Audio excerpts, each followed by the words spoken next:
Hello students, আমি তোমাদের প্রিয় নীতিশ স্যার জ্ঞানজ্যোতি কোচিং সেন্টারের পক্ষ থেকে তোমাদের প্রত্যেককে জানাই স্বাগত। তো স্টুডেন্টস, আজকে আমি তোমাদের সঙ্গে আলোচনা করব কোচবিহার পঞ্চানন বর্মা ইউনিভার্সিটির আন্ডারে যে সমস্ত ছাত্রছাত্রীরা সেকেন্ড সেমিস্টারে পড়াশোনা করছো তাদের আজকে মাইনর বেঙ্গলি নিয়ে আজকে আলোচনা করব।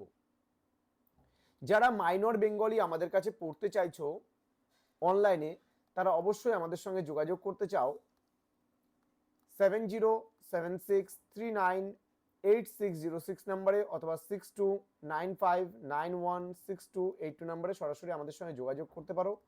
তোমাদের টোটাল কোর্স ফি রয়েছে মাত্র 99 টাকা পার সাবজেক্ট। ওকে, তোমরা পার সাবজেক্ট 99 টাকার বিনিময়ে আমাদের কাছে রেজিস্ট্রেশন করতে পারো।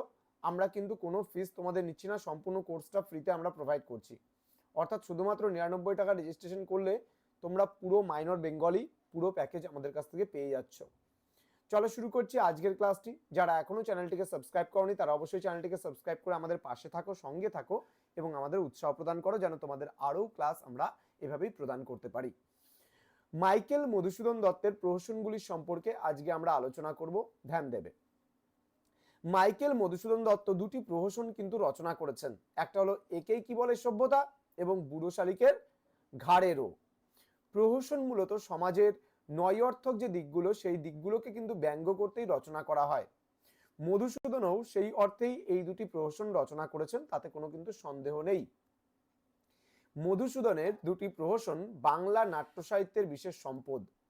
হাস্যরস ও ব্যঙ্গের মাধ্যমে সমাজে অসঙ্গতি তুলে ধরাই কিন্তু প্রহসনের আসল উদ্দেশ্য যদি হয়ে থাকে, তবে মধুসূদনের দুটি প্রহসনকে প্রথম শ্রেণীতে কিন্তু রাখা হবে, এটা নিশ্চিত। ইয়ং বেঙ্গলের পদস্খলন নিয়ে মধুসূদন লিখেছেন যে একেই কি বলে সভ্যতা।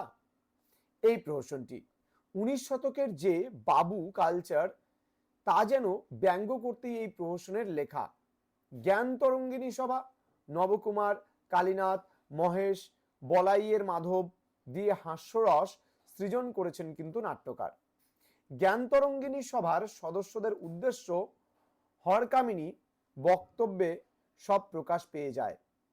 মদমাস খেয়ে ঢালাঢালি কল্পেই কি সভ্য হয়, একেই কি বলে সভ্যতা। এবং বুড়ো শালিকের ঘাড়েরও নাটকে মধুসূদনের লক্ষ্য প্রাচীন সমাজ। লোকাচার সর্বস্ব যে হিন্দু সমাজ তার গভীরে যে ভণ্ডামি তা কিন্তু মধুসূদন দত্ত দেখিয়ে দেন ভক্ত প্রসাদের মাধ্যমে। বাইরে ঈশ্বর বিশ্বাসী ও হিন্দু সমাজের সুপ্রাচীন ঐতিহ্য রক্ষায় সদা সচেষ্ট ভক্ত প্রসাদ অন্তরে অন্তরে অর্থলোলুপ ও নারী শক্ত ভক্ত প্রসাদের এই চরিত্রের স্বরূপ উন্মোচন করে দিয়েছে ফতেমা। প্রহসনটি 2 অঙ্ক বিশিষ্ট। ভক্ত প্রসাদ সচেতন জমিদার, প্রজার খাজনা সে কিছুতেই মাপ করে না, অথচ নারী পিপাসার সময় যে উদার জীবনের রস যেন কানায় কানায় পূর্ণ। নারীর রূপময়ী চেহারা দেখলে তার ভারতচন্দ্রের কবিতার কথা মনে আসে। বঙ্গীয় জমিদারের প্রকৃত স্বরূপ মধুসূদন এই প্রহসনের মধ্যে দিয়ে ফুটিয়ে তুলেছেন। 19 শতকে এই দুটি প্রহসন বিশেষ কৃতিত্বের দাবি রাখে। দীনবন্ধু মিত্র তার প্রহসনে মধুসূদন দত্ত দ্বারা প্রভাবিত হয়েছেন এবং ভক্ত প্রসাদের চরিত্রের প্রকৃত স্বরূপ কিন্তু নাটকের শেষে কিন্তু উন্মোচিত হয়েছে। তো স্টুডেন্টস, আশা করি তোমরা প্রত্যেকেই বুঝতে পেরেছো। আজকের তোমরা নোটটাকে স্ক্রিনশট করে নাও এবং তোমরা এটাকে লিখে নিয়ে পড়তে পারো। জ্ঞানজ্যোতি কোচিং সেন্টারের ফ্রি দুটো ওয়েবসাইট রয়েছে। তোমরা যদি সার্চ করো GYANJYOTI.info লিখে যদি সার্চ করো আমাদের ওয়েবসাইটে পৌঁছে যাবে। এছাড়া আমাদের আরও একটা ওয়েবসাইট রয়েছে NIL_SNIVA।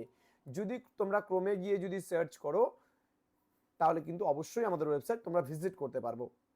তো জ্ঞানজ্যোতি কোচিং সেন্টার অফিসিয়াল ইউটিউব চ্যানেলটিকে সাবস্ক্রাইব করে দাও, বন্ধুদের সঙ্গে শেয়ার করো ভিডিওটি। তোমাদের উজ্জ্বল ভবিষ্যৎ গড়ে তুলবো আমরা, এটাই আমাদের মূল প্রতিশ্রুতি। দেখা হচ্ছে খুব তাড়াতাড়ি পরবর্তী ক্লাস নিয়ে। আর অনলাইনে যুক্ত হতে চাইলে সময় নষ্ট না করে আজই যোগাযোগ করো। একসঙ্গে সমস্ত পুরো প্যাকেজ পেতে মাত্র 99 টাকার বিনিময়ে আমাদের এই নাম্বারে। দেখা হচ্ছে পরবর্তী ক্লাসে। তোমরা প্রত্যেকে ভালো থেকো, সুস্থ থেকো। Thank you so much. Thanks for watching. After all, thank you.